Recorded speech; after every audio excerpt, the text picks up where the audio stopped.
সবাই মানুষ হিসেবে প্রতিষ্ঠিত হোক, মানুষ হিসেবে সকলের মর্যাদা সমান হোক, এটাই হচ্ছে মানবাধিকারের মূল কথা।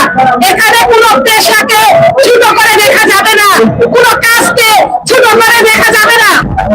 রাষ্ট্রীয়ভাবে যে সকল নিম্ন আয়ের মানুষ রয়েছে, সুবিধা বঞ্চিত বা পিছিয়ে পড়া জনগোষ্ঠী রয়েছে, তাদেরকেও সমান সুযোগ দিতে হবে।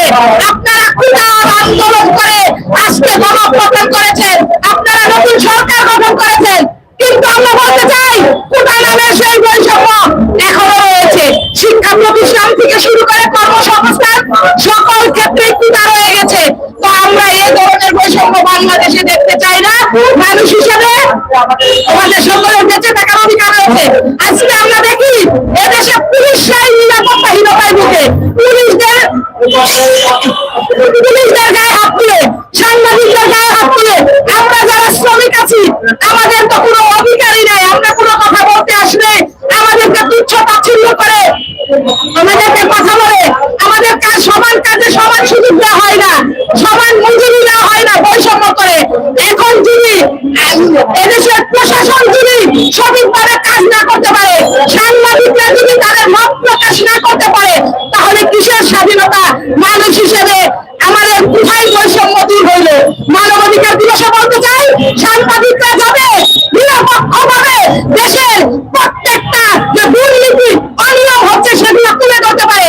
সাংবাদিকদের মুখ যাতে বন্ধ করে দেওয়া না হয়, সাংবাদিকদেরকে যাতে হুমকি দেওয়া না হয়, গুম করে ফেলা না হয়, সাংবাদিকদের নামে যাতে মিথ্যা মামলা না দেওয়া হয়। আমরা দেখি রাস্তাঘাটে যখন কোন সন্ত্রাসী আমাদের প্রশাসনের বাইরে একসাথে যায়, পুলিশদেরকে এদেশের পিতাইরা সন্ত্রাসীরা আক্রমণ করে পুলিশের গায়ে হাত তুলে।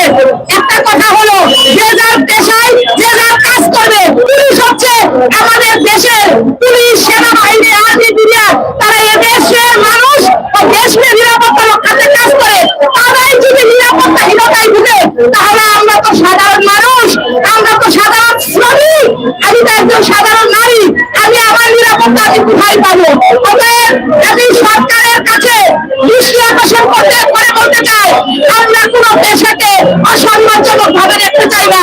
আপনারা আজকে পুলিশ আর সাধারণ মানুষের ভিতরে যে ভেদাভেদ তৈরি করে দিয়েছেন, পুলিশদেরকে ভিলেন বানিয়ে দিচ্ছেন, সাংবাদিকদের সত্য কথা বলে তাদের নামে মামলা দিচ্ছেন। আমার দেশের বাউল শিল্পীরা মঞ্চে গান গাইতে গেলে আপনারা দিচ্ছেন হয়রানি করে মামলা করে দিচ্ছেন। এই ধরনের সকল ধরনের কিন্তু হয়রানি মামলা প্রত্যাহার করেন। সেই সাথে মানুষ হিসেবে সকলের কথা বলার অধিকার দেন, বেঁচে থাকার অধিকার দেন, বস্ত্র, শিক্ষা, বাসস্থান, চিকিৎসার অধিকার দেন। তাহলে এই বাংলাদেশ আগামীতে উন্নয়নশীল দেশে অংশগ্রহণ করতে পারবেন। আপনারা যারা এখন ক্ষমতায় আছেন বা যারা ক্ষমতা নিলেন, দয়া করে আপনারা শ্রমিক ও দেশের শ্রমজীবী মানুষদের অধিকারের কথা চিন্তা করেন। যদি তাদের ভোট পাওয়ার কথা চান, আপনারা বেফাস মন্তব্য করবেন না, উল্টাপাল্টা কথা বলবেন না। মানুষ হিসেবে মানুষকে মানুষের সম্মান দেন। এই কথা বলে আমি আমার বক্তব্য শেষ করতেছি।